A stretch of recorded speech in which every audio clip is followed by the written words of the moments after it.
Hi, and welcome to another edition of GNAT News Project In Depth. I'm Andrew McKeever. I'll be your host today, and today we're going to have 5 guests from the Shires Regional Marketing Committee here to talk to us a little bit about the upcoming summit meeting that's being planned for next Tuesday, September 13th.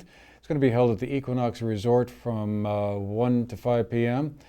It's an invitation-only kind of event, but they're here to tell us a little bit about what's going to be going on, what will be coming out of that, and what we might expect to be hearing about later on. So without any further ado, let's get right into the show. Okay, so tell us a little bit about the summit that's going to be coming up next Tuesday on the 13th at the Equinox Resort. What's on the agenda? What's the purpose of the meeting? The purpose of the meeting was really twofold. The idea of a summit actually started at the very beginning of the year because as the Shires brand has evolved over the last 10 years, we recognized that it was time to come back to the region as a whole to talk about the state of the brand 10 years later. Then in sort of an element of serendipity, this past spring we had a major event, which was the closing of the Manchester Chamber, and that suddenly gave a new direction and a new purpose for the summit moving forward. So the focus of the chamber or of the summit has evolved a little bit, and the primary goal at this point is to really again bring the people together from the region to not just talk about the Shires brand, but instead to talk about what should we be doing as a region moving forward. That's the big question. So there's really 4 things we're going to be doing. We're gathering the folks together. We're going to be discussing what we should be doing as a region moving forward, and then we'll be looking at what models are working both around the country and around the region that could be guides for us moving forward. And then finally, what we need to do coming out of this is end up with a group of core people to help move us towards whatever that future is. Okay, and you have a consultant who will be playing the role of a facilitator or master of ceremonies. What will he be doing in the course of the afternoon?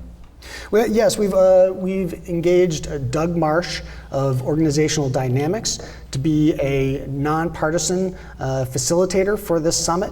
We felt that, and maybe Matt can comment on this as well, but we felt that it was really important that we get someone that was outside of the area so they could play the role of a neutral party, but also we wanted someone with very top-notch qualifications.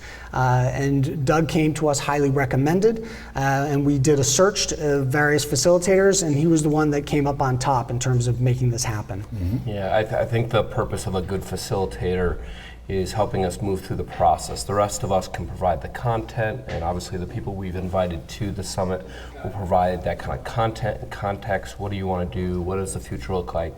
Doug comes alongside and makes sure we're on time with things. He's the one that kind of is going to build the exercises for us to go through so that we kind of get to the end of how we want to get to the end of a summit. So he's really our process guy at the moment.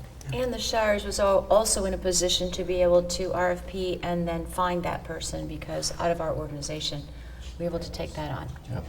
So is it the format going to be like one big meeting and everyone sort of exchanges views or listens to watches presentations, or will there be breakout sessions? We have a survey that we've put out to everybody in the region that we're looking for their input to start as discussion points, and then taking that information, we're going to work down and discuss how those fit with our area, our region, and the models that we're looking at, and really give that as a basis. So the input, even if someone has not been invited to the summit, is important so that we can really have a great grasp on the region of what everyone's interested in. I think it's a little bit important too here to define region, because while we're talking generally about Bennington County and the southwest corner, we also include the mountain towns because they're critical and very much a part of our community life. Mm-hmm. So when we're thinking region, I believe we all look at it that way. Right. I was wondering about that. If someone can't be there physically because of it doesn't work with their schedule or whatever the reason being, there are ways to get a hold of that survey as well. Again, call 362-6313 or email info@the-Shires of Vermont, and a survey can be sent to you. It's imperative that we hear from as many people as possible on what they want to see the future of our area look like? And in terms of the people that we have contacted, we were looking for a broad representation. As I've said, many people in the hospitality, retail, healthcare, education, attractions, all those groups, we basically went down the list and identified people that we felt were important, and we've contacted all of those people, and that's really been the process. It's not to make it this exclusive, but to make it as broad and as representative as possible, because frankly, we need to do this right, and that's how that will happen. So it seems to me, like from the outside, that there are, like, roughly speaking, 3 possible outcomes that might follow. One is that you all decide that, well, we don't really need a chamber at all, or any kind of marketing organization for the county. The status quo is fine just the way it is. Second might be the regional growth of the Bennington Chamber, I guess, technically would dissolve and then be reformed as a regional chamber covering the area. Or maybe there's some creation of a third entity, like a tourist board, that narrowly focused on tourism interests and not, broader business interests. Is that roughly a good summary of what you think the range of scenarios might be, or is there more to it than that? That's the models that we're talking about that have worked around the country, and Doug has examples too, and the input from the survey and the people that come to the summit. We will kind of work on what we feel our region needs, and out of that should evolve those answers. Are those exactly the 3 choices? Probably not. There's other variables. I'd say there are several there. possible options. Yeah, but it's there is an outcome that we will try to work towards finding out what fits our region. It's like trying on wedding dresses. Which one's going to be the one that we're going to walk down the aisle with? Another way that I've kind of looked at it is on a spectrum. So the spectrum, Andrew, you kind of talked about, we all just go back to our corners and, business as usual. Other end is, we dissolve and then becomes this kind of regional chamber or some type of organization. But as kind of Elizabeth has pointed out, there's a whole spectrum of options I think we go through, and that's what the summit is. It's about exploring that, and even though it's not like we get to the end of it and yes, we know the answers. We get to the end of it and now we launch that work group that Jonah brought up and said, okay, now there's time that we go out and we research more and we get more data and we pull more people in on what and how to actually physically do what we think we're hearing, and that's going to take some time as well. By just focusing on a revised chamber version, then we eliminate a lot of options. Like, many people see the chamber as an advocacy group, many of it see it as a marketing entity, others see it as an economic development arm. So having that in mind is that really we need to redefine everything we're doing and look at as many possibilities as we can. And we, meaning all of us, people coming, people filling out surveys. It's there's all kinds of possibilities. It's fun to look at them as well. So your hope is at the end of this 4-hour or so meeting, we will have consensus around an option, or at least an option and a plan B. We're going to find the yellow brick road.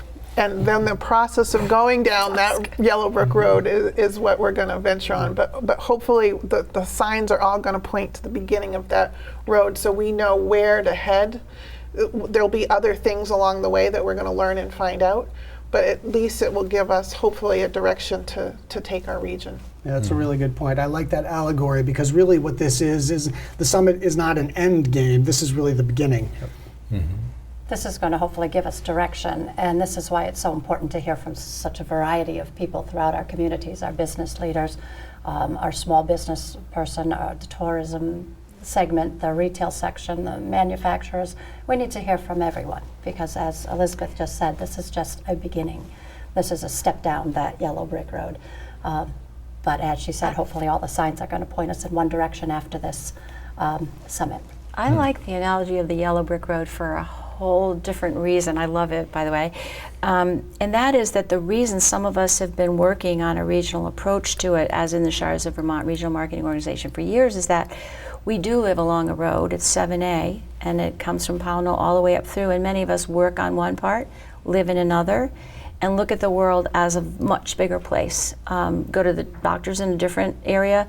So that road is symbolic also. The byway is symbolic of something that unites us and has for now a couple of, I don't know how many years, 4 or 5? Several. So there are things out there that do tie us together already, and coming together at a table where we can look at it completely is really exciting. And one side benefit of this process already has been just the increased communication and activity between the North and South Shires. We have now held, I believe, 5 different events that have been co-hosting both North and South Shire.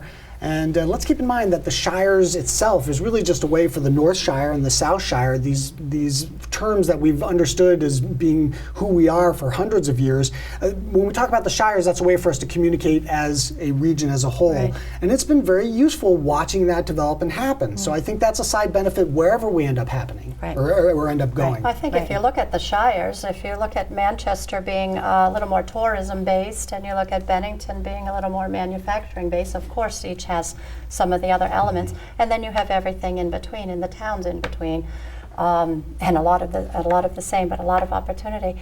Together, we have it all. So let's try to build on that and work with that and see where that leads us. But as I know you're well aware, that whole regional concept has also been called into question by some folks as being not focused enough, let's say, on Manchester, and I'm sure there are folks in Bennington who are saying the same thing, that, hey, wait a minute, we've got a successful organization here. So I guess my question would be, what have you been hearing from, let's say, so we'll start with Manchester and then give Matt a chance to talk about what he's been hearing down in Bennington. What have you been hearing from folks on the ground about, how is this really going to benefit me and my business? Well, speaking from the Manchester perspective, I've certainly heard that as well. In the absence of seeing anyone else moving towards anything even remotely close to this summit, this is the place to be. This is where it's going to be happening. In the demise of the chamber, no one really kind of came forward and stepped up to the plate, with the exception of the Shires, who, through a group of dedicated volunteers, took on a lot of the duties that the old chamber was doing. So I had to be a part of the Shires to try to get that Manchester voice heard and to move things forward. And even if some type of regional organization comes out of this summit, that doesn't mean that we can't focus and have satellites or have some kind of entity in each section, whether it be Bennington, Arlington, Manchester, or any of the above.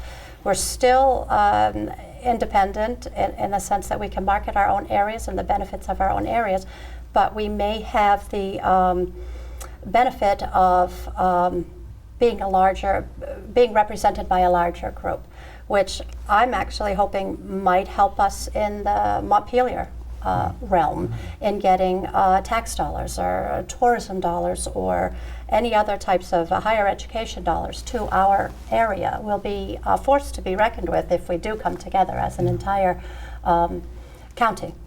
Because of our size and because of the dollars that we do bring into the state and because of the people involved. And that's just one of many possible outcomes. But Manchester does not have to lose its autonomy. Bennington does not have to lose its autonomy. I think we gain each other and the power of a larger group. Is that sort of roughly in line with what you've been hearing down south, Matt? Yeah, and let me piggyback on what Linda's talking about. I take a little bit of a contrarian view, I think, in the sense that I view my role and the Chamber's role to be the leadership arm that's driving people to perhaps think differently.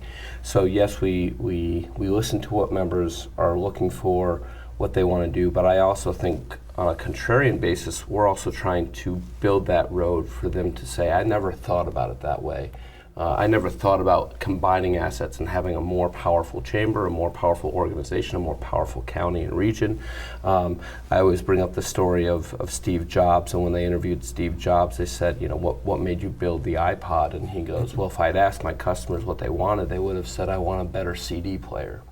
and I would have never built an iPod. So I think there has to be some leniency to say, yes, we're listening to what our customers and what our members want, but at the same time, we're trying to build an iPod for them.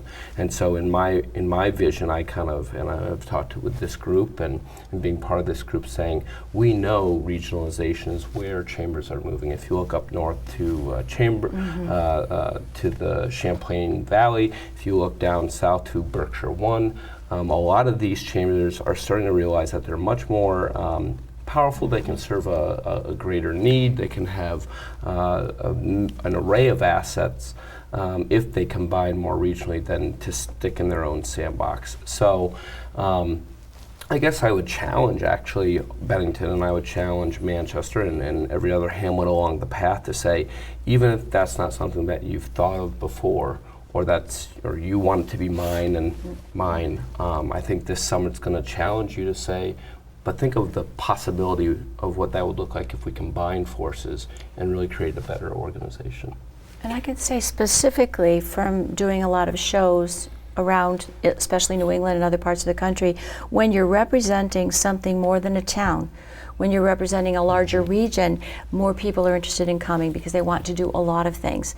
And that includes economic development. There's richness in multiple resources, and we have them. But when you go, say, for example, to a Discover New England, talk to the international market, you say Manchester to them, they might say it's New Hampshire, they might say it's they're not sure, so they're looking for a bigger place. What can you offer me when I come and spend my 7 or 10 days? Not so much mattering the specific place, but the broader reach of what we have. And conversely, that translates out of the tourism realm as well, because if you're the hospital or you're one of the colleges and you want to hire a new professor or a new doctor, the richness that a tourist visitor brings, well, you take a job here with any of those manufacturing, education, or healthcare organizations, you live in that richness. So it's not necessarily what we're talking about isn't just tourism, and it's not just business. It really wraps the whole region into being just that, a region that has a little bit of everything. And as a small business owner, I understand how critically important it is to spend your advertising dollars well to market yourself. And having a brand like the Vermont brand or a regional brand like the Shires is a way, it's another marketing tool in your toolbox that actually can leverage your advertising dollars to go farther. This is not something that is going to take over what you're doing in terms of marketing your individual business, but it's a complement, and it actually can stretch your money further. I just wondered, just for argument's sake, let's say the consensus of the summit goers, the summiteers, whatever the right term is that, yeah, we want to have a regional chamber. The Bennington Area Chamber of Commerce should dissolve, and then we create it as a county-wide, well, actually a regional chamber, because some of those mountain towns you referred to are over in Wyndham or Windsor County. Well, let's be clear, a region has a fuzzy border, and that's one advantage of being a region, not just a county. If we said Bennington County, that's a very firm line in the sand. Right. But when you talk about a region is fuzzier. And many successful regions like Mystic, Connecticut, isn't just Mystic, Connecticut, it's all kinds of communities around it that want to participate in that regional brand. So for our purposes, having the Shires, that's another advantage. We're not limited to that hard line in the sand, because clearly there are some regions that are very closely linked to us, like Stratton, that just need to be part of this. Andrew, I like to use the example of the Berkshires. When I bike on the Ashewilticook Trail, or I go to the theater in Pittsfield, or I might go to see the windmills on the mountain in Lanesboro, or even further to Lenox, I never think about the town I'm in. I think I'm in the Berkshires, and I can find everything I want to do there.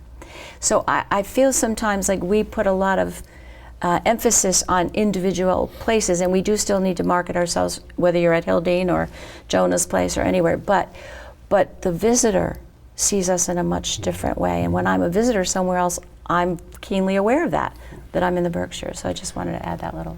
So anyway, what would the process be like then to create this regional entity? I mean, what would be the steps that would happen following the summit? Following the summit, we would really like to come out of the summit with a working group, a group of people from the entire region that are really committed to going down that yellow brick road, figuring Whatever out it is. whatever it is, saying, okay, I get this, I believe in it, and form that group to figure out how to get from the beginning to what that is.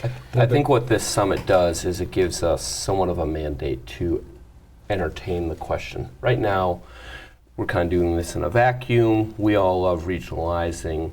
That's the flavor of the decade. It sounds good. I think when we walk out of the summit, we're going to get a real good temperature gauge of, okay, people want to do this. That's when that work group launches. That's when I can start to really talk at the chamber level. Look, we've got this kind of mandate that says of the 50, 60 people that went, a majority of them really think that it's time to move this way or whatever way that we choose. And so I think, again, that as Jonah brought up, the summit really is this first real snapshot. We've actually been kind of weathering the storm over the spring and summer, trying to make it work for Manchester. Bennington's added some help there. And I think this summit is really kind of saying, okay, the triage is done, or finishing. Now let's start to talk about the future. After that summit, then we can start to have those conversations. But let's be clear, the status quo is not sustainable. The work that the Shires Regional Marketing Organization Committee has been doing as a volunteer group is not sustainable.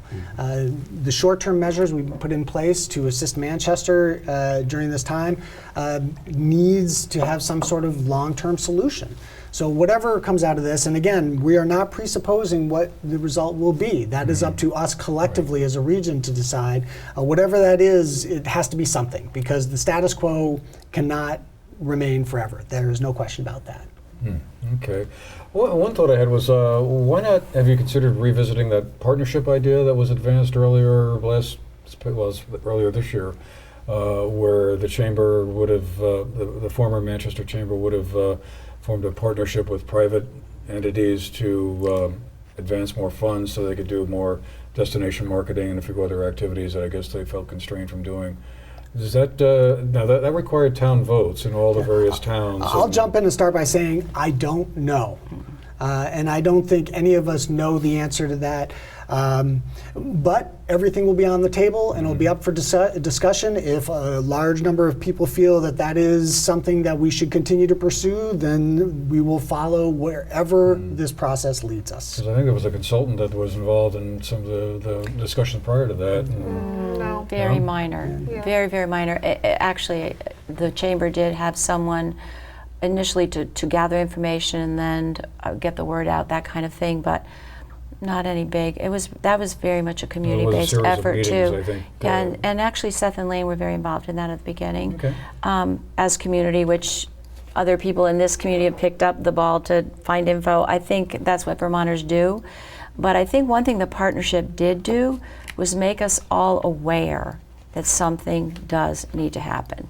There was a lot of groundwork done, focus groups, a lot of people gave their ideas. So it was not for naught, but its timing and a lot of other things brought it to where it was. But to reinvent that, no, we need to find out, take what we learned there, and then go to the next step, as Joan I was also describing. think it's important to recognize that we are not the only ones going through this change. We're just the ones that had the chamber that That's closed. right. And so we, Manchester, Bennington, this group, whatever the Shires, we're the ones in the forefront right now. But it's important to recognize that other Vermont communities and other communities around New England and even across the entire United States are looking at these same issues. Right. That's a very They good point. might not be as pressing as they are for us right here, right now, but this is a countrywide thing. Everyone is struggling and looking at a way to reinvent themselves. Absolutely. This is not anything that's unusual. The only part that's unusual is that we're in the forefront because of the closing of the chamber. So this is needs to be looked at as an opportunity to reinvent ourselves, an opportunity to move forward and find out what that next step is for us. And we have an opportunity to become a model for other areas in Vermont or New England or even countrywide. And this is where Doug Marsh is going to be helpful because he has some background in working with other chambers, and he can bring some of the perspectives of other models that have worked in other places, and we need to get together and choose what's going to work for this area.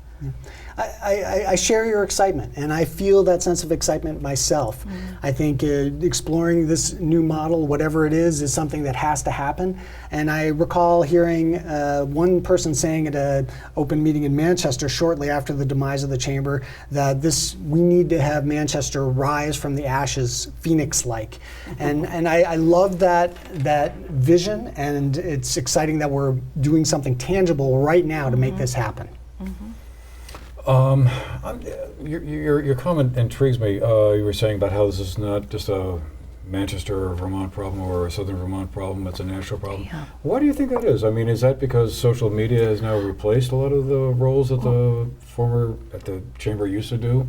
Or why is that a problem that a lot of communities are having? I think there's a lot of reasons, and I won't venture them right now because I think Paula has something that she'd really like to Well, I think say. a very practical one, and it's already been noted several times in the press and elsewhere, Andrew, is that unfortunately when insurance was an issue for people, chambers of commerce in the traditional form were used as a conduit to get insurance reasonably priced. And so when that went away, so did a great deal of membership. And so that begged the question, what are the benefits of membership in a chamber? And that's something that everybody grapples with that has a Chamber of Commerce right now. I'm sure Matt can speak to that too, because people want benefit for what they're paying for dues. So that was one practical thing. But there are other things that I'm sure Doug will talk about, like once again, the cachet of a mix of things to offer. You know, if one part of the area has specifically tourism-driven retail, lodging, restaurants, and another has maybe higher education. Higher education is very interested right now in bringing people. They sit at the table of the TRC, actually, higher education, because they see Vermont as an attractive place to bring people to bring their students to go to college here. So I think just generally, the whole thing needs to be relooked at, but there are specific reasons. One thing that started the ball rolling, I believe, you can chime in, was the loss of the ability to offer insurance. It was very practical. And that wasn't just Vermont. Very practical. It was other Well, states. that was with the arrival of the Affordable Care Act. Yes, Right, exactly. right. Yeah. Well, I also think it's a pull on people's dollars. We Yeah. all know we've been in recession mode Right. in the United States in general, and we all know that there's a pull on all of our marketing dollars. The chambers and other tourism bureaus and other entities have to fight for that dollar as much as anybody else does, and therefore they have to sometimes reinvent themselves and find ways to, as Paula said, provide benefit for those dollars that they're asking businesses for. So it's stretching of the dollar as well, and there's nothing for certain but change, and businesses, a chamber is a business, and like all businesses must change with the times and provide value to the folks that are paying them to be in business, whether it be a tourist, someone coming for dinner, whether it be higher education or manufacturing, whatever it might be. Dollars are tight, and businesses have to always look at their bottom line, including chambers, and I think that's what's happening around our region, what's happening in Vermont, and what's happening across the country. Okay. Well, just to drive one point home, we mentioned earlier, folks who will be coming to the summit, this is an RSVP situation, but if someone hears the show or hears about the summit and decides they really want to come, they can contact one of you or someone In the next 48 hours, though, it's get on the really guest list. critical. Yeah, again, just to reiterate, because of limited space, it's absolutely essential for people to RSVP if they Now, want to do as soon this, as and they need to do that now, Today. as soon as possible. Do it Right, now. right. If you are passionate and feel you must be there, do it now. And they can do that by calling the old Manchester Chamber number, which is being maintained by the Shires Committee. That's 362-6313. Or they can email us at info@theshiresofvermont.com. Okay, an important point. Well, there you have it, folks. Thank you all for watching, and thank you for being with us to talk about this important subject. We'll certainly be watching on Tuesday to see how things go and what comes out of that very important meeting.